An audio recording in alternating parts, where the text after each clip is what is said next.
एक साधु वर्षा के जल में प्रेम और मस्ती से भरा चला जा रहा था कि उसने एक मिठाई की दुकान को देखा जहां एक कढ़ाई में गर्म दूध उबाला जा रहा था। तो मौसम के हिसाब से दूसरी कढ़ाई में गर्मा गर्म जलेबियां तैयार हो रही थी। साधु कुछ क्षण के लिए वहां रुक गया। शायद भूख का एहसास हो रहा था, मौसम का असर था। साधु हलवाई की भट्टी को बड़े गौर से देखने लगा। साधु कुछ खाना चाहता था, लेकिन साधु की जेब ही नहीं थी तो पैसे भला कहाँ होते। साधु कुछ पल भट्टी से हाथ सेकने के बाद चला ही जाने चाहता था कि नेक दिल हलवाई से रहा न गया और एक प्याला गरम दूध और कुछ जलेबियां साधु को दे दी। मलंग ने गरम जलेबियां गरम दूध के साथ खाई और फिर हाथों को ऊपर कर उठाकर हलवाई के लिए प्रार्थना की, फिर आगे चल दिया। साधु बाबा का पेट भर चुका था। दुनिया के दुखों से बेपरवाह वो फिर एक नए जोश से बारिश के गंदले पानी के छींटे उड़ाता चला जा रहा था। वह इस बात से बेखबर था कि एक युवा नव दंपत्ति जोड़ा भी वर्षा के जल से बचता बचाता उसके पीछे चला आ रहा है।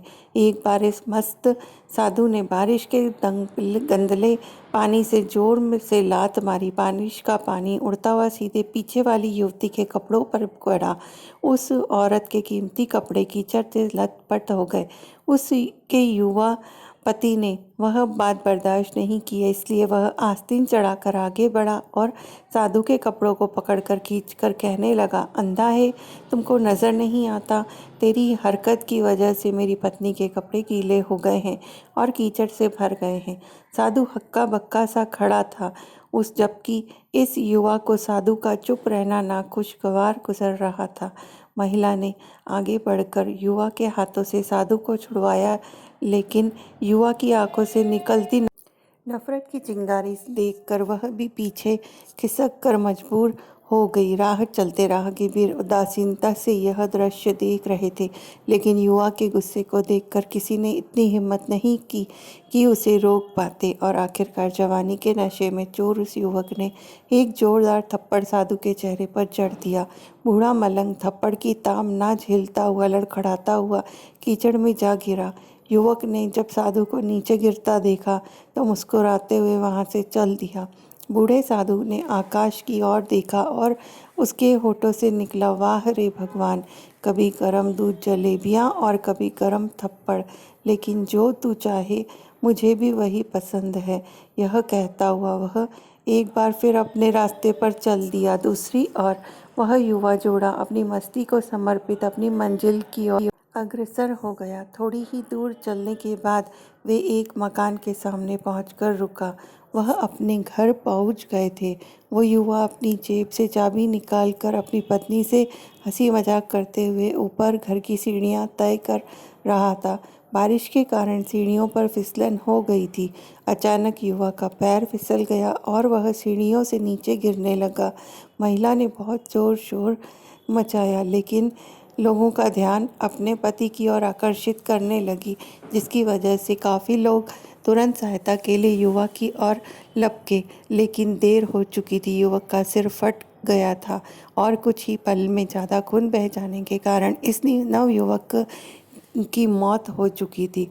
कुछ लोगों ने दूर से आते साधु बाबा को देखा तो आपस में कानाफूसी करने लगे कि निश्चित रूप से इस साधु बाबा ने थप्पड़ खाकर युवा को श्राप दिया है, अन्यथा ऐसे नौजवान युवक का केवल सीढ़ियों से गिरकर मर जाना बड़े अचंभे की बात है।